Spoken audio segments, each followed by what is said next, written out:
So thank you for the introductions. I'll just share my screen to show a little bit, share a little bit about Aarohi and what we do in Aarohi, so that you will have you will have some idea of what to expect. Okay, where is my screen? Just 1 second.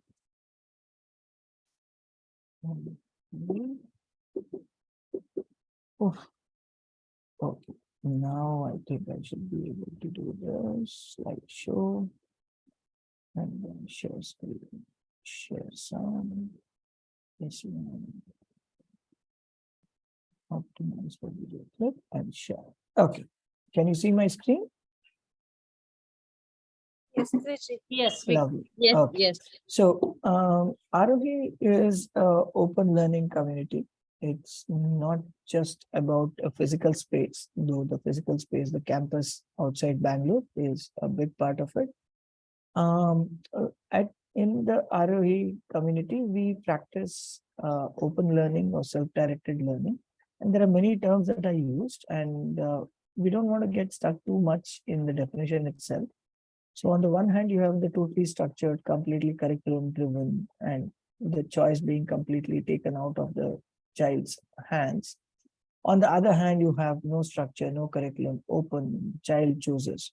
So we feel that each family, each child, each learner should be allowed to decide what they want to do and how they do, because everyone learns differently and has different interests. And it is not right to give one single curriculum and then expect everyone to fit into that. So when we think of all that, the basic question that comes up is, what is the purpose of education? And if we think of what is the purpose of education, is it to learn, to earn, or something else? We feel it is to live, to be able to live a life that is full of various experiences and to the best potential that we can. So why open learning or homeschooling? So there are multiple reasons that we all have heard about. Some of us are convinced about it. Some of us are exploring it. Some of us are curious about it. But as you can see, there are tons of reasons that one could look at that. But we also felt that it's not just about the learning, but when we say living, we are also talking about leading my own life, which means that I am the leader of myself. And how will that come about? That will primarily come about, we felt, when we do not bind ourselves to a curriculum, that each child is capable of deciding what to learn, as it being their own leader. And that could be anything. And all these things are possible, and many, many, many more things, not just the things that are on the slide over here. And then, if all these things are possible, then do we really need to teach a child? If the child is capable of figuring out what they like and what they don't like, then we should trust the child to also do the things that they want to do, which is to explore and find resources that will help them in that exploration process. So what do we mean by resources? The first and most important resource is, of course, myself, and then the family, friends and relatives, neighborhood, locality, city, and the world. And today, especially with the kind of connectivity that we have, the world is all at the, at the, earlier we used to say keyboard and mouse, but now we have to say touch screen and, voice. So now if we do accept that there are all these resources and the child is capable of finding the resources and identifying what they want to do, then who is best placed to assess how the child is doing? And we feel that the child or the self is the one who is best placed to assess. So, which doesn't mean that open learners live by themselves. It just means that each one does their own thing while being part of a community. And the idea of the community is so that you have multiple exposures, you can do different things, and you can have different moods and behaviors and all that.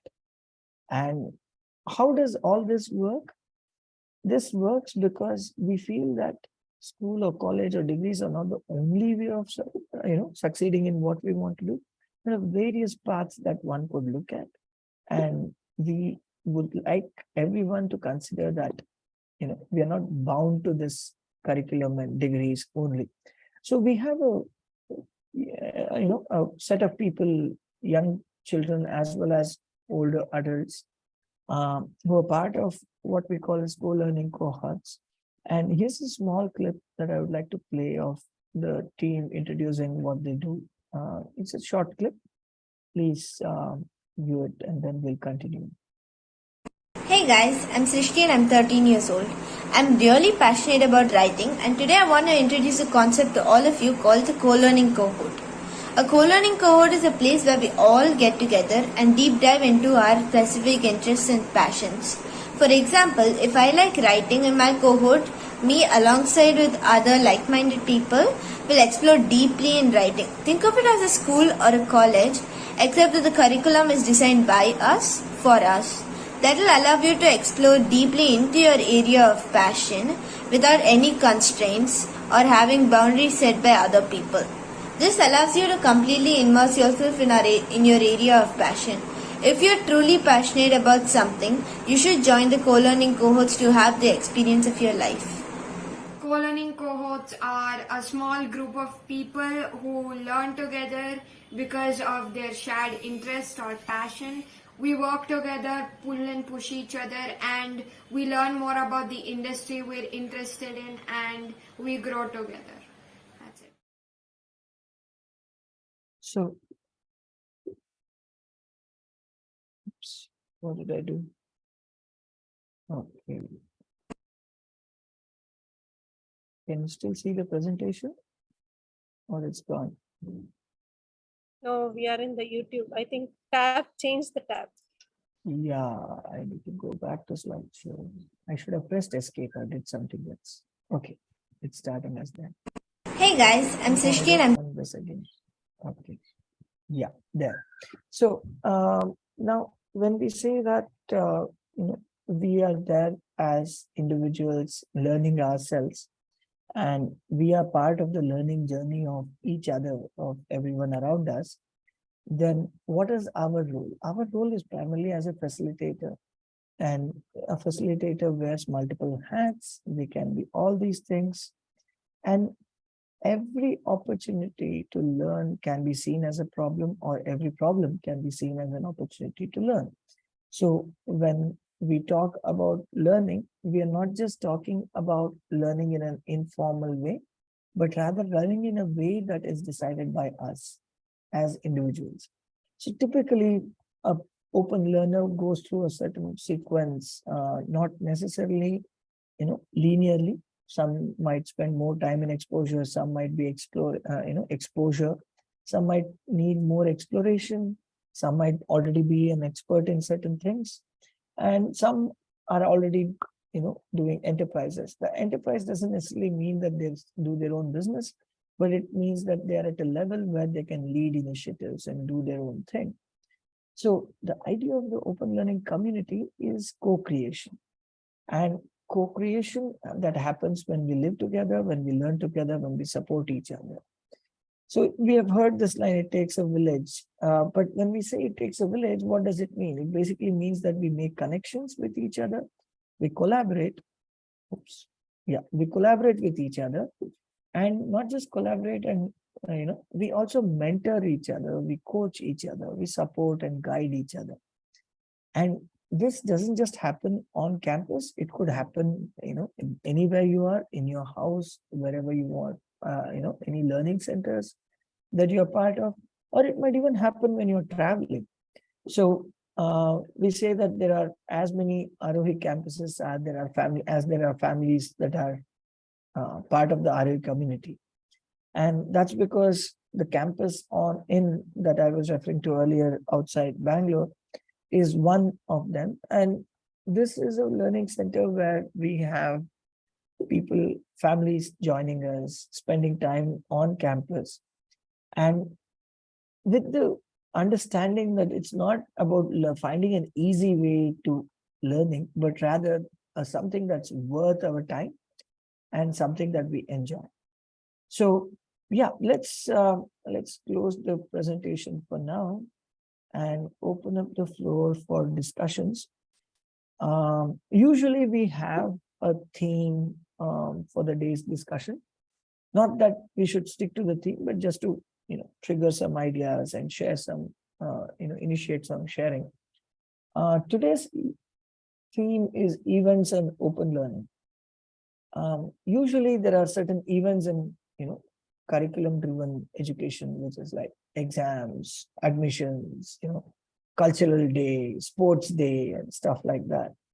So how does open learning and events happen? Like, how do you have events in open learning? The same way that you do learning in open learning, which is that you decide and you work with those around you and try to work out something that works for everyone and then do the event. Now, these events could be these specific things like sports day, cultural day, all these other things, but you can actually think of learning as something from one event to another. I happen to go to the store, and while I'm going on the way, I am I face a roadblock because some cows have parked themselves across the street. Right now, I could get angry and shout and honk and all that, or I can take a detour and take a road that I have not traveled on. Or maybe I'll stand by and see if I can, or I'll park my scooter and I'll go try to get this cows to, move off the road. So, it's such a simple thing. And once you think back at it and plan for it, reflect on what you did, you will see that it's a learning moment. So like this, when we say events, we invariably think of these large scale things. But when we're thinking of open learning, you can actually find learning moments in almost every day's transactions and living. And we feel that when we are engaging ourselves in a process of learning, that too in polishing how we learn something, we should be open to learning from any and every way possible and any and every event possible.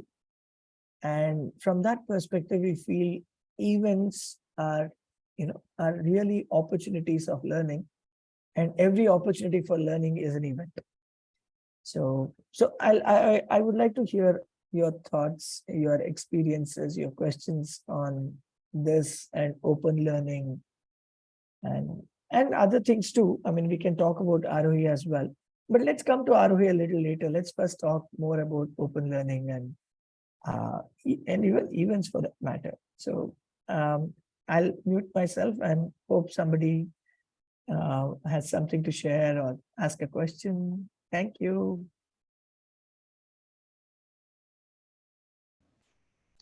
Yeah. Well, the children are born with a lot of gifts. And I strongly feel that they should be allowed and encouraged to use their talents in their own way. Only then they can use their fullest potential. If we force the children to go in our own pathway, which the child may not like, then the efficiency of the child really goes down and we are murdering the quality of the child. So I think open schooling is a must and we should encourage children to really use this facility.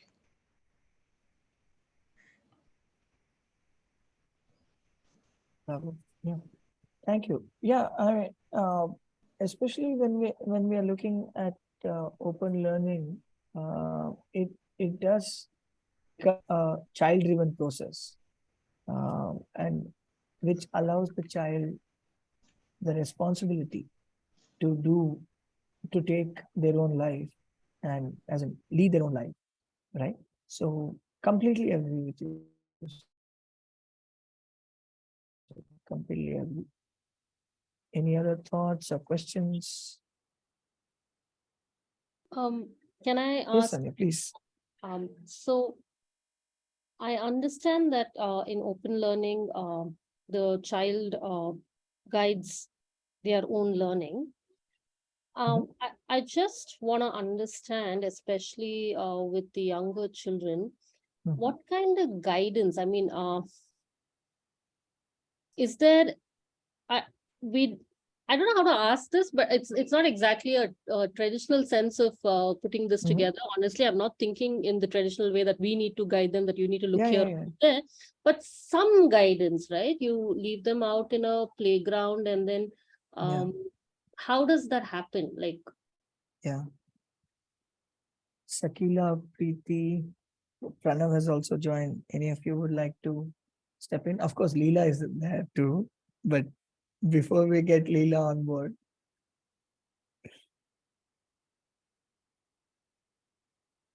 the reason I'm asking Sakila, Preeti, and Pranav, they're part of the Aarohi community like I am, and yeah, Leela here is. So, yeah, please, Pranav, go ahead. No, I just joined. I missed the question actually. Oh, okay. So, Preeti or Sakila, I guess you caught the question.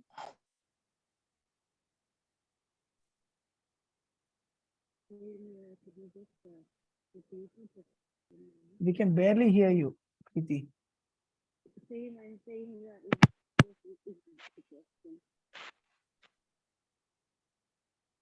Okay. Leela, you want to go first? I thought Sakila would answer, but still okay. So I 1 think to 3 years are the best. What we say, they are the teachers and we are the learners from them. And we all know that whatever they want, they get it done, and how they want it to be done, they get it done. And it is in between this 3 to 15 years is where a parent plays role, where we put our thoughts into the child, and then see how we are guiding the child, and in the name of giving them knowledge, in the name of uh, giving them the expertise, details, and all those things. So the more what I see here is, the more we guide, uh, the less we are grabbing away the opportunity from children to explore and experiment, because the child definitely finds himself that when I touch the fire, it is hot. And when he mostly when he is playing around, whether it is sandy, whether it is how do I play, and all these, they try to figure out more or less. And only in terms of safety, we just make sure that the environment is safe for the child. Yeah. Thank you, Leela. Sakila, would you like to add to that? I think I was trying to connect my earphone and I missed the question. So Okay. Okay. So the question, because Pranav was also asking, I'll just repeat the question. Or Ramya, you want to share? yeah. So I was just trying to understand that child guided learning. I understand that part. I mean, at least I think I do. I'm sure there's a lot that I don't. But I'm just trying to understand what kind of guidance is provided. Not really to say look here or look there, but uh, when you leave a child out in the open space and say, okay, they're going to pick up inspiration, is there any guidance that the adults around them, is there anything that we do?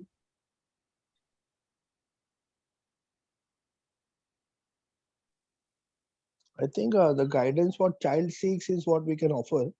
So if child is exploring something and there's anything in specific that child is looking for, probably we could be of some help there. But idea is not to kind of what Leela was saying. Point is to let the child explore and understand and learn, by self, and with the own interest or passion. So if there is anything that we can do, and if child seeks our help in that, of course we can offer our help, and subject to if we are in the position to do that. And otherwise child has to figure out. That's the whole thing. Okay.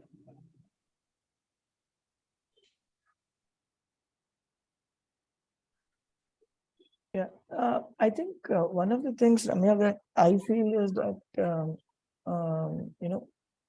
we learn, not just children, but even adults learn best when we see others doing things. And this is the point that we were just chatting about earlier, as soon as you joined, that learning is a lifelong process. So as long as we ourselves are engaged in the process of learning, then those around us will be encouraged to do the same. Then what is the guidance that we need to provide? Right? Like Pranav pointed out, if the child needs something, they will ask for it. If they don't need it, they won't ask for it. Right? They have something on their mind. And as Leela pointed out very well, if there's a safety issue, we can always step in and say, hey, boss, be careful, you might. But let's say that, we are right there. And I would even say, today my daughter and I were cooking together, and she said she burnt her finger once by touching a hot pan. I said, look, this is a handle. This is how you hold it. So be careful when you do it, but do it now. Don't step back. And then she burnt her finger again. She was like, you are burning my finger. I said, well, depends.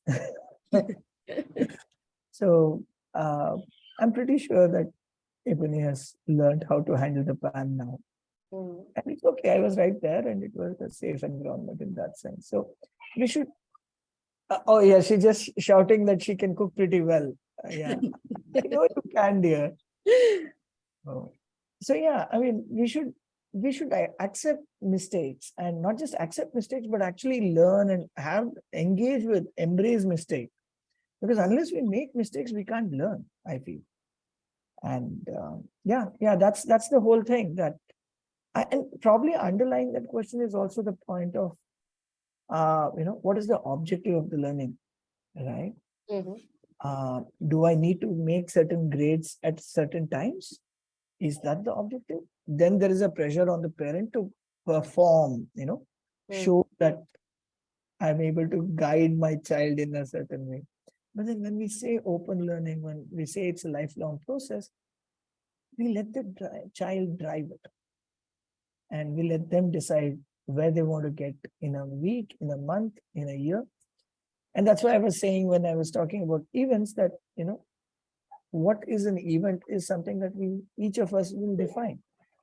And therefore be in a much more better frame of mind to be able to take this forward, right? To live a more happy life. I think I'm talking too much there. Adding on to it now, is it my audible? Okay.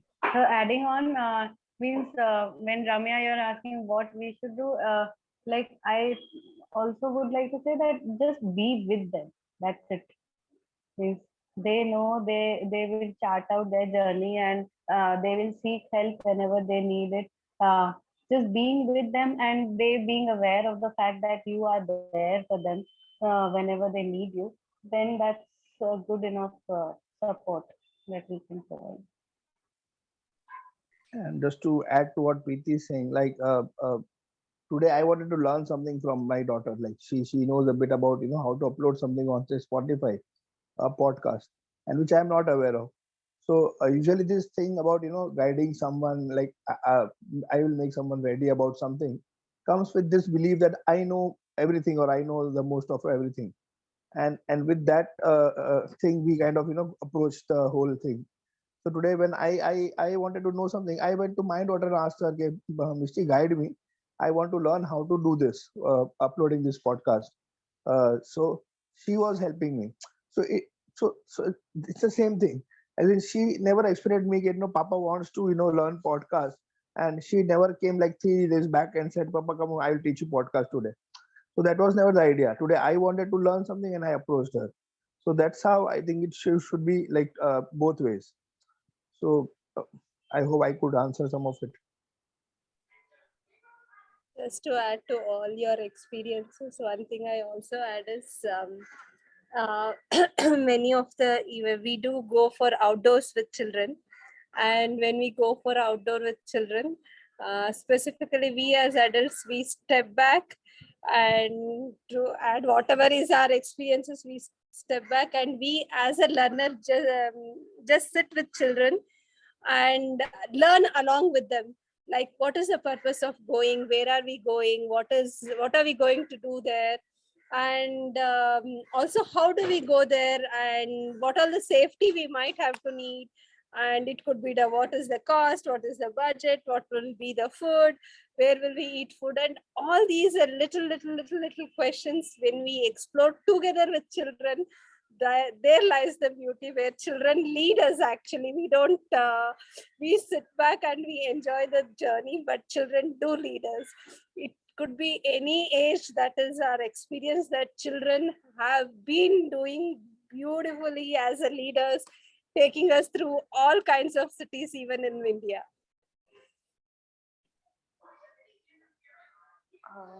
Maybe I just want to add one thing in line with what Pranav had told. So my son is like, I mean, this is an example. So my son is like 4 years old, and he is like learning English by observing.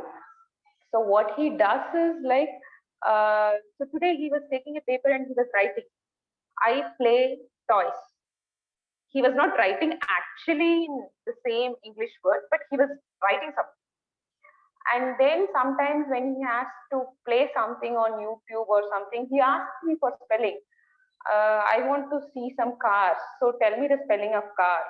So he comes and asks me when he wants it, and when he thinks that he can do it by himself, that is his writing, he does it by himself. And my elder son, so today, sometimes they, like Pranav was saying, they guide us also. So he saw someone cooking very nice, and he went to her and told, so you should start a YouTube video, and this is how you should do it. And he was explaining it. So they do it everything for themselves, and they sometimes facilitate us also.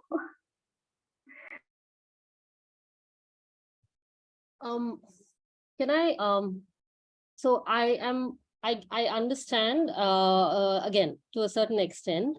I'm just okay, I'm gonna ask another question. And maybe again, forgive my ignorance in this thing. Like, for example, like you just mentioned, right? Now around 4 years, the child wants to like take that pencil and express themselves around, they want to write it, right? So I'm just coming from the field that I'm in. Sorry that I'm bringing this in right now, but we believe in preparing that child for that point, right? For example, preparing the hand, especially in the cities that we live in, unlike when we were growing up, the hands are not as prepared as it was when we were growing up, right? The children hardly play with sand, stone, etc. So that's where I was trying to understand, is there like a guide? Because we know, I mean, again, sorry, but I don't have any other synonyms at this point, but we know with working with children that around 5.5, they want to pick up those pencils, they want to do it. And, you kind of like, okay, it might happen, might not happen with all the children, keeping that awareness. The preparation for that, I mean, I don't know if you understand the question. I don't know if I'm able to explain it right, but yeah, that's where I'm trying to understand. Is that something which we do, we don't do? We just trust and believe that every child is going to prepare themselves? So Actually, I'm from Rame, I'm trying to understand still the question. So are you concerned about child lifting the pencil at the age of 4? No, I'm not concerned about the child lifting a pencil.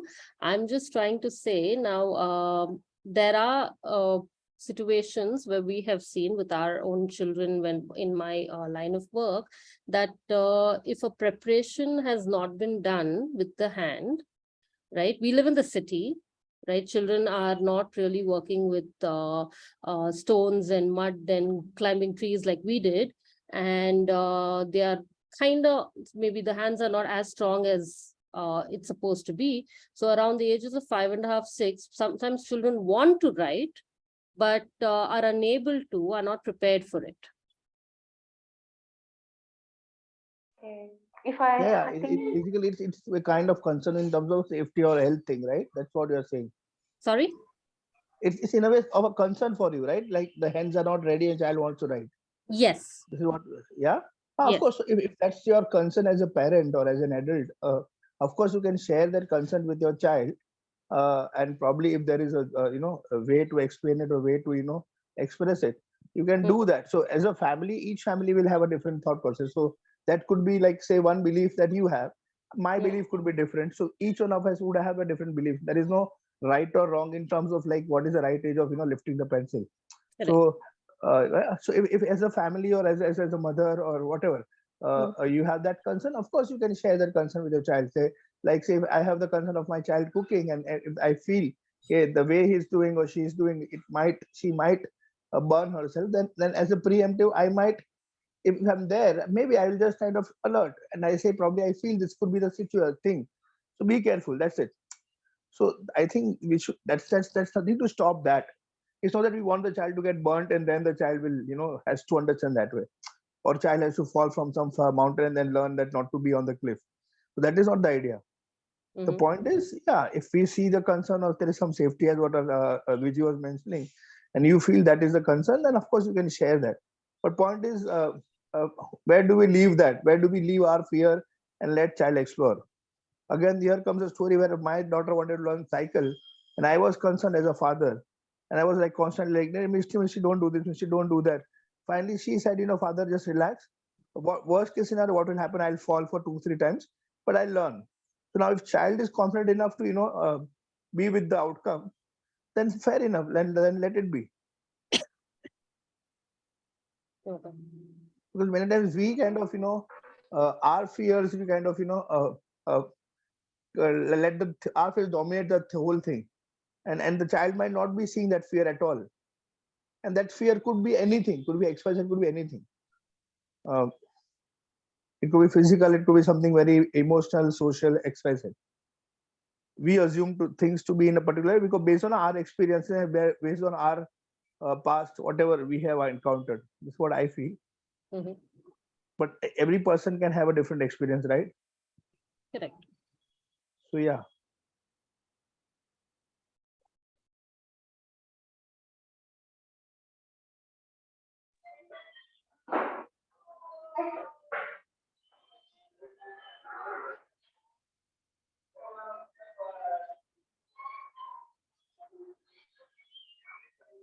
And I just want to add one more thing to this, to maybe a different perspective. So I think generally kids are curious. Uh, so it could be in city or it could be in a village or any place. So generally they are curious, and as long as we nurture the curiosity, uh, they will be able to develop themselves for what they want. So if the intention is to like get their hands strong, they will, instead of playing in mud, maybe they will not get that opportunity in different places, but they will do it in a different way by, for example, uh, uh, maybe making a chapati or making a dough, a different kind of things which they will do it. My son is already excited about making chapati. So he is pulling the phone.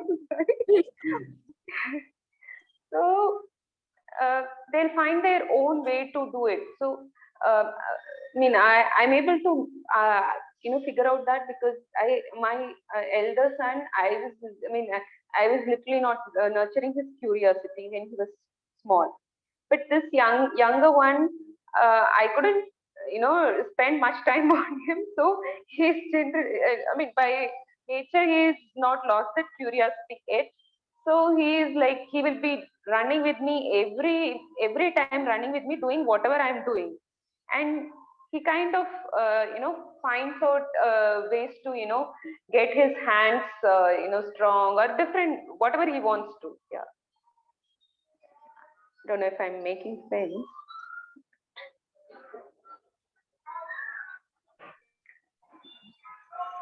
Ramya, by preparing, I suppose what you are really meaning is again what I'm connecting with Pranav's thought that we pre-prepare for anything. Like if the child is exposed to fire, then we first tell all the do's and don'ts of it.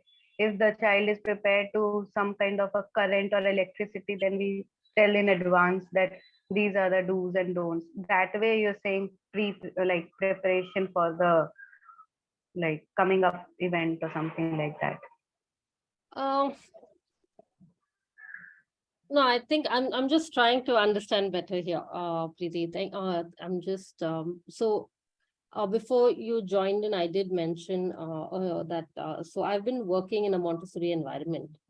So it's just I think I'm trying to understand. I do have those informations where that's why I was trying to talk when she mentioned about writing. Like in our environments, we believe that yes, children do pick up the pencil on their own by 5.5, not that it's forced upon them at any time, or even maybe 6+. But we have certain activities that prepare them for the future. So I'm talking about a good two-year itself. The whole thing is thought of where they carry heavy things. They use activities where they use their pincer grip, and all of those things to prepare them for that point where they naturally move into writing. Writing is not forced upon them. And I'm sorry we're going on about writing. It's about everything else. It's not just writing. Writing is least of my worries, honestly speaking. But because that conversation started, we're talking in those lines. So it's just one of many things that we were just, that was what I was trying to understand when we said preparation. Yeah. So I'm also, trying to understand what is being said here. So that's what I actually meant.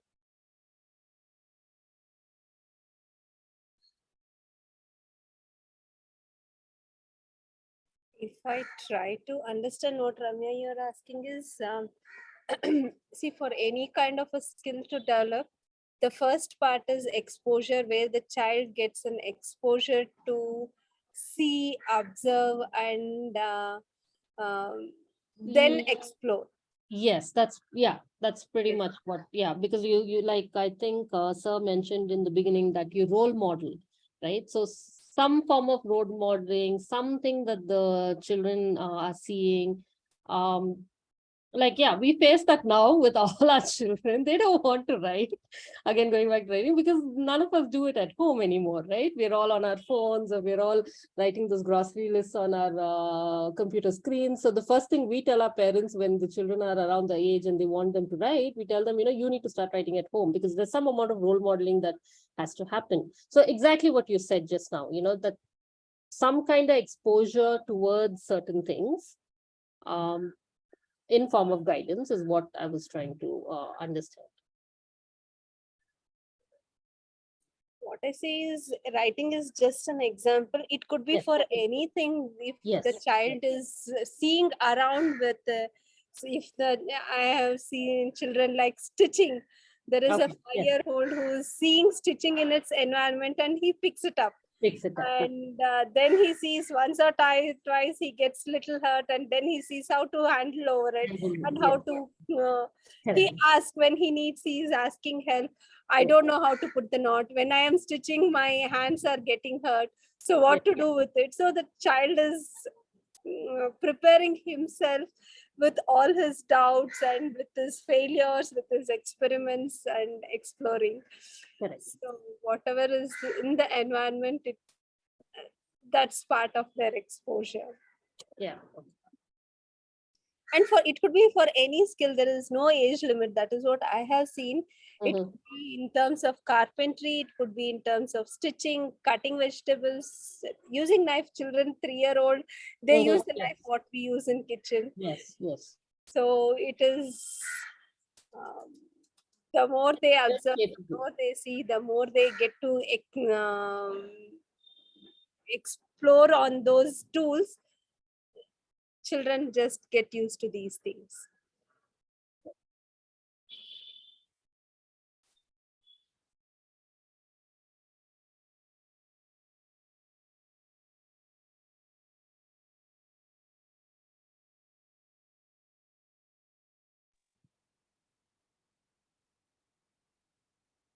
Yeah, Rame, could you get your answer somewhat? We all kind of chipped in. I did get it. Okay. Vidya, Balakrishna, is there anything that you would want to kind of ask or share? Yeah, No, I'm just listening all of you. Thank you. same here. Thank you. Thank you. Nothing more. Yeah. So usually we go up on till 6:30, wherein we talk, or we take on questions regarding open learning, or even say if there are any questions in terms of Aarohi or something that you would want to know more about Aarohi, that also is we can do. So anything you can kind of come up with your queries, doubts, or anything as in a parent you want to share some experiences. Feel free. Yeah, tell me something about Aarohi because I'm new to this. Okay, that is a very open-ended thing. Aarohi is basically a community. So it's a community of families who have come together, uh, who work together as as family. It's a community which is co-owned. So there is a campus in Hosur, some 60 kilometers away from Bangalore. And apart from that, like most of us, like I'm in Mumbai, Shakila is in, I suppose, Coimbatore. Shakila, you are in? Or Chennai? I'm in Hosur. Hosur, I'm in Hosur, Hosur. sorry, yeah, she's in Yeah. Hosur. So like there are various families. Some families are in Pune, some families are in say Surat. So we all kind of co-create things, do stuff together, stay connected, and uh, uh, and it's just not about like child thing. It's about like we each one of us is a learner there. So each one of us kind of contributes to the whole community's thing, and we learn from each other, and there is stuff happening. So it's that's what Aarohi is. I just kind of answer in a very open way, the way the question was what is Aarohi. If there is anything specific that you want to know, we can probably share that.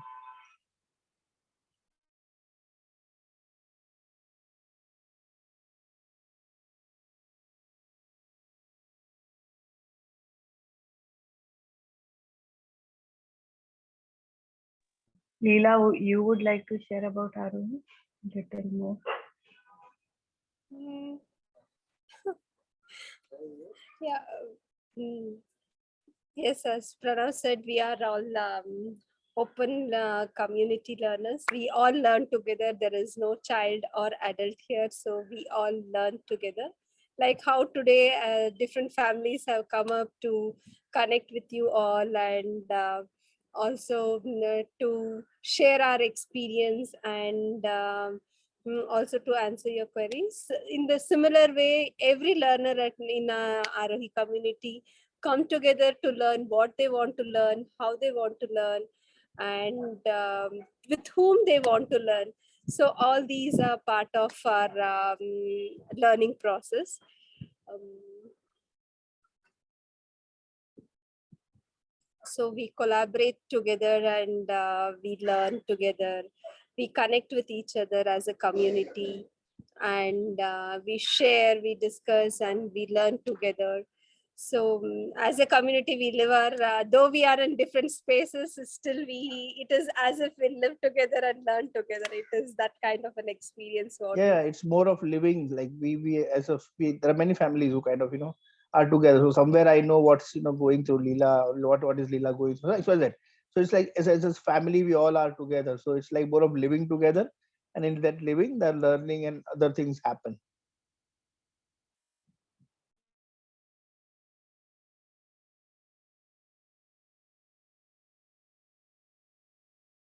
Yeah, maybe if you guys can ask questions like what exactly you want to know about Aarohi. Um, that way it gives us little more direction to what is that you are expecting.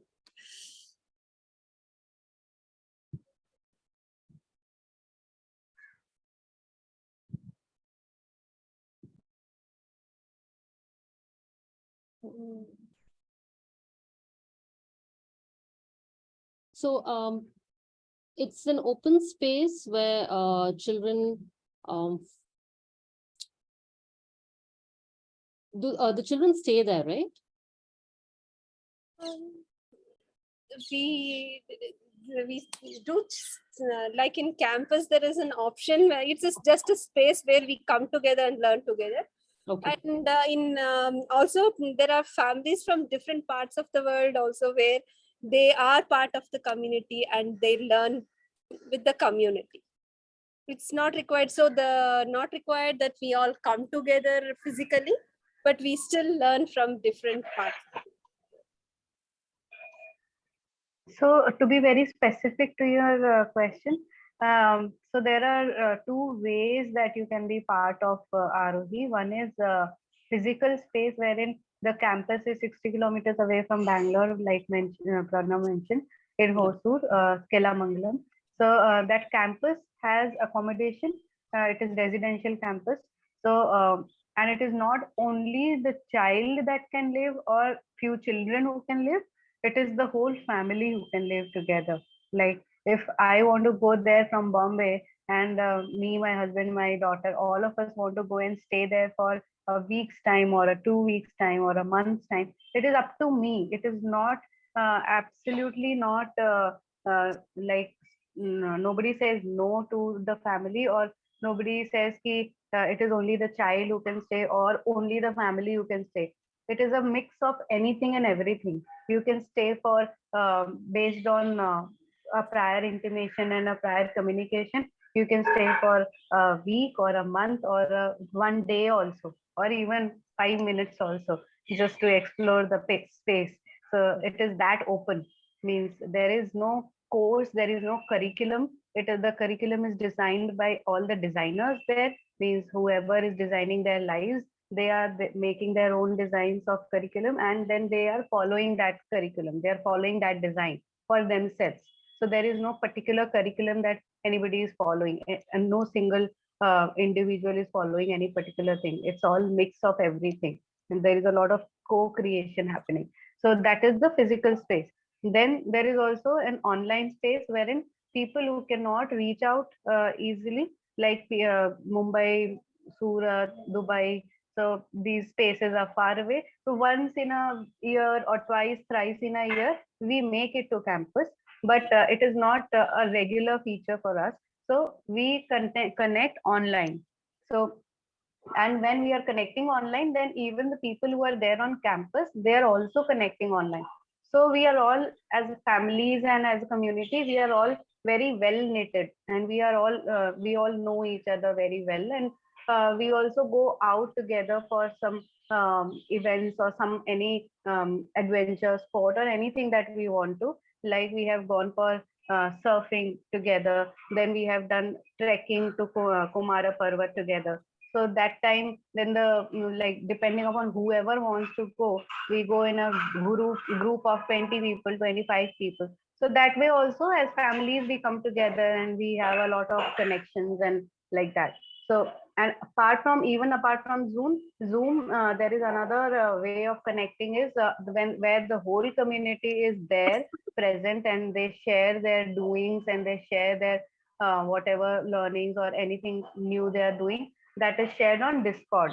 So it is a very formal style of WhatsApp, which is an app on which we all the community members are present.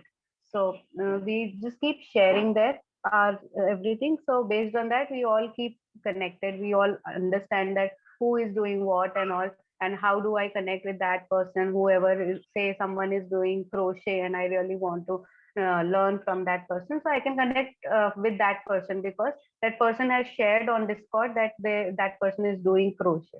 So that way, with others' interests, we are also connected. Yeah, so apart from this physical space in campus and the online, what Preeti was mentioning, there is also like we as a family in Mumbai, we host other family. Like somebody wants to come to our place from say Bangalore, so we welcome them, and they stay with us. So then again, it's a small kind of a Aarohi at our place. Or say if we are going to some place in Chennai and then we want to stay there for a couple of days, so somebody may want to host us, they may host us. So that's how families also come together, independently as well. So yeah. Thank you.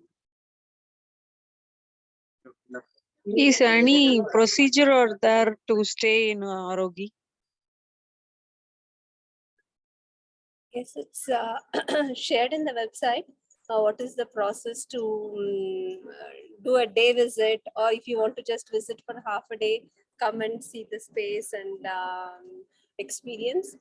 that there is a process, and also there is a process for you if you have to stay for a week, and it's written in the shared in the website with the complete process.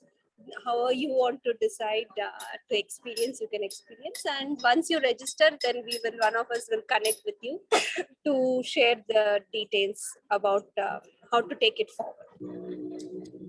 Yeah, okay, thank you. So, Vidya, the first step to that process is attending this SMOL. So, you have already passed that first process. Thank you, thank you. Yeah.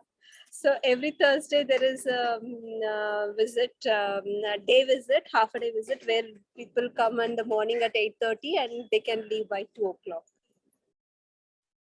Okay. For that, the Sure. first step is attending this OLD meetup, and at least few meetups if you can attend, if you can understand this open learning, and share your questions, doubts, queries. That way you are little open about understanding this open learning, and then when you come with the understanding, then it's what you observe and what you take away with you when you experience campus, that is different. So Ramya, I have shared the link from the website. You Yeah. may go through that. That's available. Also, the website is of course there if you want to kind of check out more. Yeah, thank you.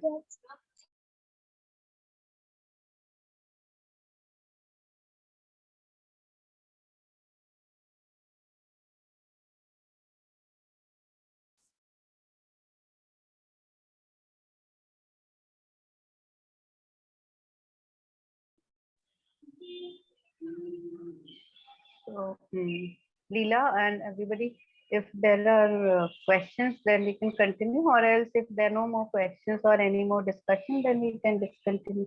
Like Yes. we can. We can be Ramya Krishna. If you have something to know more about, you can definitely ask us.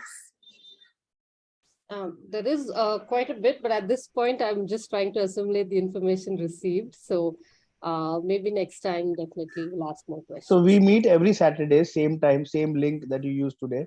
Okay. So we are there, and like every Saturday, and there are of course many recordings available on our YouTube channel. Okay. So you can also check out the past kind of like over 100 recordings will be available of the meetups. So of course some of the questions might be answered there as well. And of course you're welcome to again attend or come for this Saturday meetup. We are there, and we also try to bring in different elements or say things to the Saturday meetup. At times we invite children to answer the questions. At times we invite families to kind of certain families say from certain cities, that we get a more city flavor kind of a thing. At times we call certain guests for Saturday meetups. So those are like special meetups that we also do. But yeah, regularly you will find the faces that you are seeing right now. Most of us would be there. Me, Preeti, Ratnesh is missing today. Viji had to go for something. Sakila is also more often there. So yeah, so you can always be there, and we will be there to take your questions. Great. Yeah, Marcus, you wanted to say something? No, thank you. I need some time to understand, and then probably next week I'll get back to you with some questions. So next, I think it's the 31st. So 31st, we are not having this. So state will be having the Saturday meetup on 7th of Jan. Just keeping you informed. Yeah. Thank you. Okay. Yeah. Yeah. Just a small doubt. Balakrishna, Ramya, Vidya, you guys have registered for this meetup, or it is you have just joined? No, Ramya has registered my name. Okay.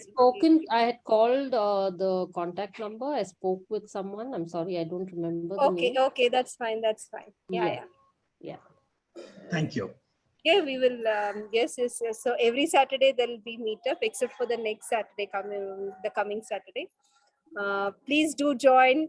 Please do ask. Please do share your doubts and queries, so that until you get your clarity about open learning, you can keep coming, keep visiting the open learning meetups. And also here there are a lot of recordings and where children have answered their experiences, so you can listen to all those. Will do, definitely. Thank you so much. Yeah, sure. Thank you. Yeah, sure. So I think Vidya is asking Sakila's for contact number. Sakila, would you like to share? Yeah, yes. Okay. She's in Huzur, so Yeah, I yeah. want to get her number. Yes. Okay. Sakila, would you like to share Yeah, window? I'm sharing on chat. Okay. Yeah. Maybe you can You get that with you? So feel free to be in touch with us and joining as many meetups as you want. And then if you want to always experience our campus, definitely it is open for you guys to experience. And before we close, anything, Pranav, you want to share? No, nothing, Leela. That's it. Wish you all a very happy, I think, much in advance. Happy New Year, and first of all, have Merry Christmas. So yeah. Take care. Bye-bye. Thank you so much. Thank you. Yeah, Merry Christmas and Happy New Bye. Year. Bye. Bye-bye. Bye. Okay, thank you.